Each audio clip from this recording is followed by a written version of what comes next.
Bwana, mambo vipi? Mambo ni aje?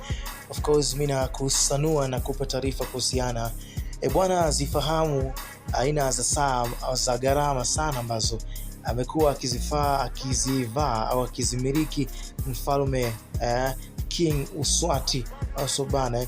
Sasa upande wake kwa sasa, kwa saa za kupendeza zinazoshikiliwa na familia yake kubwa ya kifalme, ikiwa ni pamoja na wake zake 15, wawili kati yao wakiteuliwa na serikali kulingana na utamaduni wake wa mitaara, kupambana na uwepo wao wa kifalme kwa nguzo za utajiri.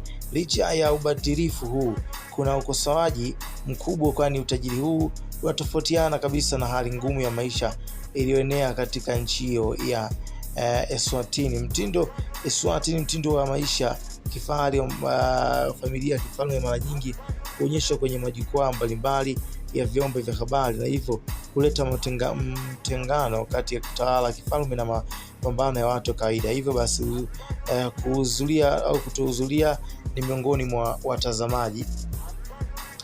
Mfalme Mswati wa tatu amekuwa akipenda sana saa za kumvutia, na mkusanyiko wote wa saa za Jacob CO unasimama kama ushuhuda radha yake utambuzi. Hebu tuanze na Brilliant Skeleton Tour Billion Lobby, kipande cha Jacob na CO ambacho kimeundwa kwa ajili ya mwanamke, lakini umaridadi wake umvutia na muundo ujasiri unavuka mipaka jinsia.